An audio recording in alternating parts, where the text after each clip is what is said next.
Sacred Heart is proud to sponsor Pensacola Histories in recognition of the Daughters of Charity who brought their mission of care to Pensacola over 90 years ago.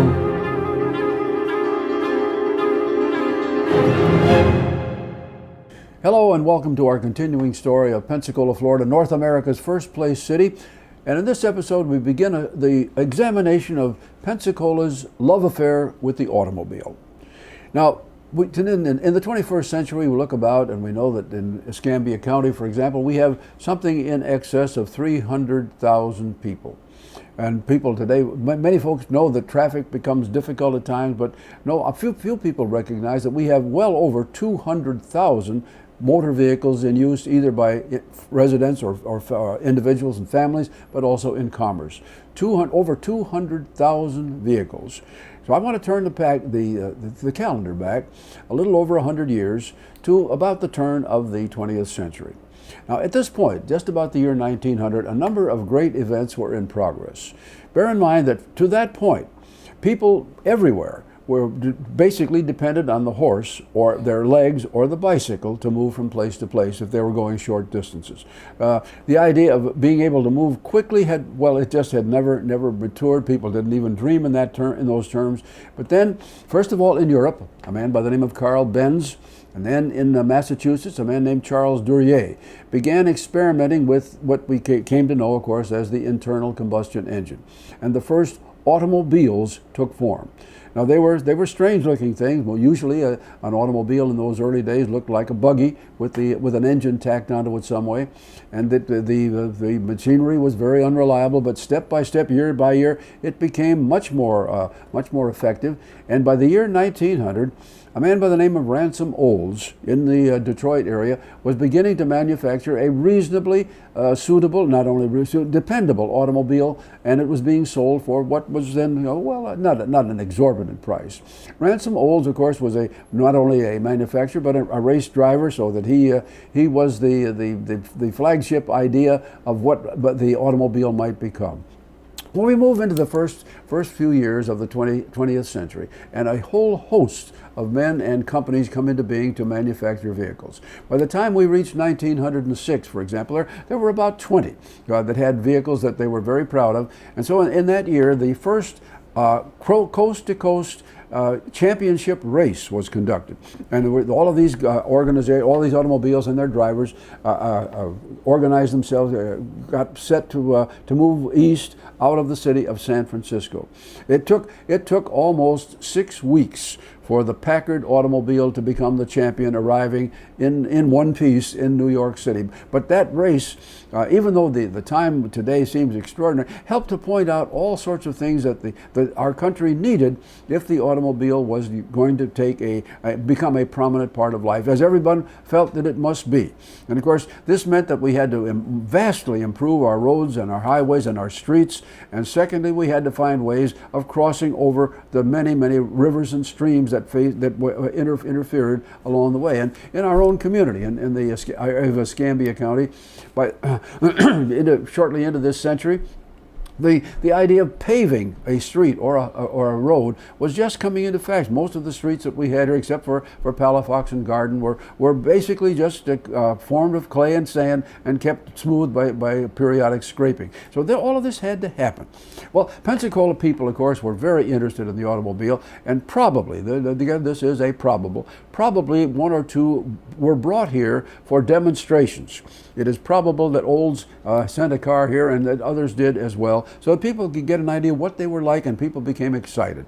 And the story goes, and I believe this is correct, that the first automobile was purchased here by the Hilton Green family. And supposedly it was a green Pierce Arrow automobile, and the arrival was 1906. And again, the story, and we aren't sure that this is 100% true, but the story goes that Mrs. Hilton Green thus became the first local person to drive an automobile. The story goes that the Hilton Greens held a party at their house and invited friends who had no idea that the automobile had arrived, and that in the middle of the afternoon, Mrs. Hilton Green came driving up to the front, and here she was behind the wheel, and of course immediately offered her friends the first test drive. And so things began.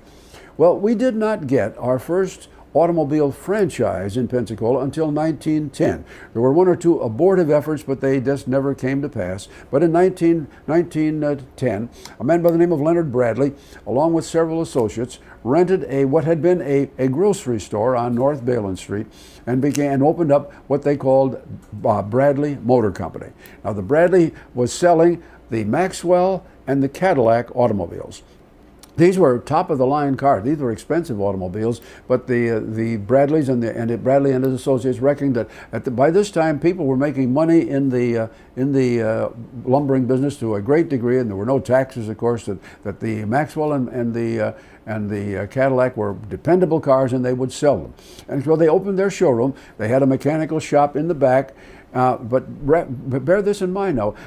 Supposing you had decided to buy one of those cars, the next question was, where are you going to get fuel and petroleum products to go with it? Because the dealer did not have them, and certainly there were no gas stations along the way, no convenience stores that carried gasoline.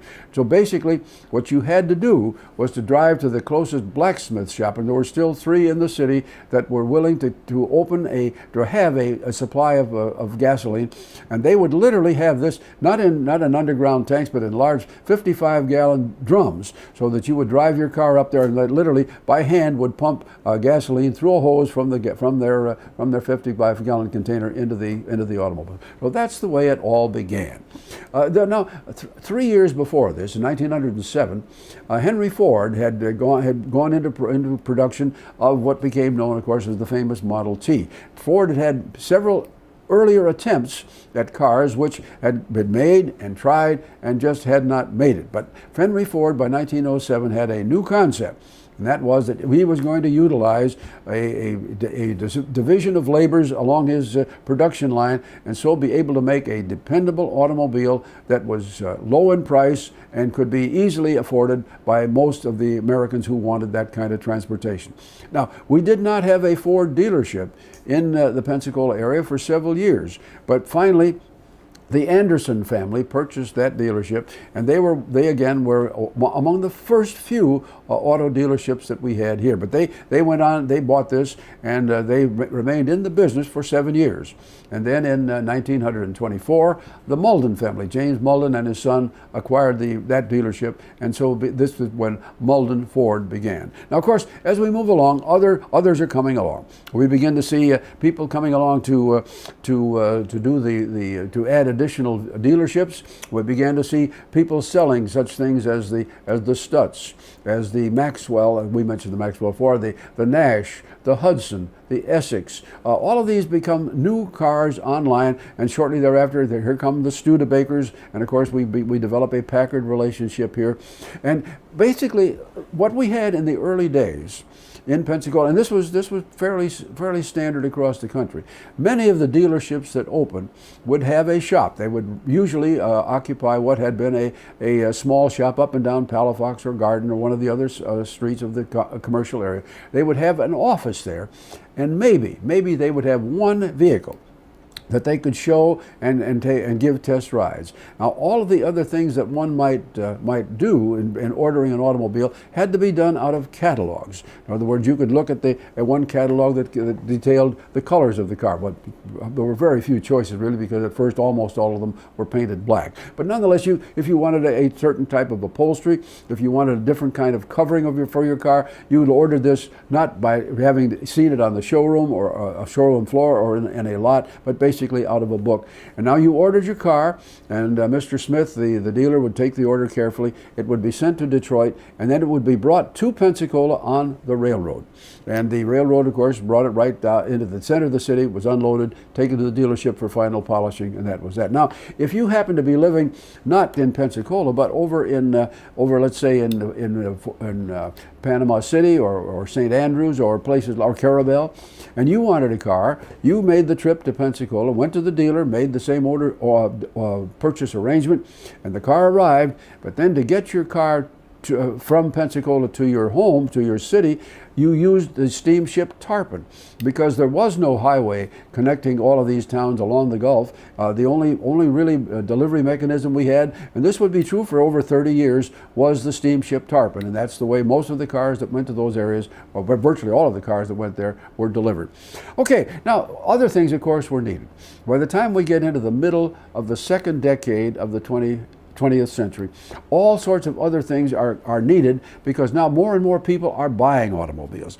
The city council itself is beset with many requests that we've got to have better streets and better roads so that things are comfortable for us. And then, of course, in addition to that, you want to have all the convenience of the specialty services. Where can you buy a battery? Where can you get a tire fix? Where can you buy a new inner tube for your tire? And so basically beginning in the mid-19 teens, we see organizations started, such as the one that was begun by a man named John H. Sherrill. Now, Mr. Sherrill had come to Pensacola in 1903 to be head of the YMCA, and he was a very successful, much beloved man. He left that work in 1915 to take an opportunity with a large moving and storage company because he was finding that he could not support his family at the Y. But he was only with the storage company a short time when the Pure Oil Company out of Texas came to Mr. Sherrill and said, we will help you establish yourself as a dealer. And Mr. Sherrill thus became the head of the local Pure Oil franchise area, and Sherrill Oil Company came into being, and very quickly he established service stations in Pensacola itself, and then over his franchise area to the east, and then north into areas of South Alabama. So now Francis Sherrill was only one of such agencies to serve that way. Others came along as well, representing the Sinclair Refining Company, the Gulf Oil Company, and so on. And of course, as these companies came into being, we must remember that we were still without good highways going east and west or north and south, so that all of the product that they were to sell had to come by water. And as this happened, of course, we had to build additional facilities, or they had to build additional facilities along our port, along our waterfront, and they put on up their storage tanks and the docks at which the barges would be tied up when they came into the city. So we see all of those things happening. Now, let's assume now you've got your new car. And we're moving now, let's say we're up to 1920, and you bought your new Dodge Brothers sedan, and of course you want to enjoy it. And one of the things, of course, that people in the community did that bought those cars was to enjoy, particularly Sunday afternoon or Saturday afternoon family outings in the car, just driving around, because there were very few ways in which you could move outside the city and with any safety and comfort. So you were strictly pretty much within the city. But as you did this, of course, you wanted to be fashionable. Now, most of the early cars, and this would be up to about 1920. Most of them were fairly open in their manufacturing state. They didn't have the closed body that we enjoy in our cars today. So basically, the women in particular wanted to protect themselves against the dust of the unpaved street. So women would buy these very beautiful dusters. They would have a particular cap that would go over the top of their head and would be tied below, because if they didn't do that, they might lose it by having it blow off. The men, the drivers themselves, they had special caps that they wore. Many of them wore goggles as they traveled, and of course almost all of them had a set of gloves that they wore, because many times in the course of driving the car they would have to get out of the vehicle, make some adjustment underneath the hood, perhaps even change a tire, because in those first years a new tire, particularly take one for example that was done by the Goodyear Tire and Rubber Company, they were guaranteed for 5,000 miles. That didn't mean they weren't going to suffer a puncture along the way, the inner tube being punctured by some obstruction in the road, but nonetheless the guarantee was for 5,000 miles. So every motorist that was on the road at that time had to learn how to take care of all the simple motoring things. He had to be able to, it was a standard procedure. When you were going off with the family, the first thing you did was make sure you had water in the radiator, oil in the crankcase, and then of course had gasoline there. And when you went to the station, or the blacksmith in the early days, and you wanted to add gasoline, the early cars, literally the gasoline tank was accessible underneath the driver's seat, so they had to move that back, put the gasoline in, put the seat back, and they were ready to travel. So you can see automobile driving up to about the year 1920 was a hazard. It was fun, but it was just the beginning. That's our story in episode 1.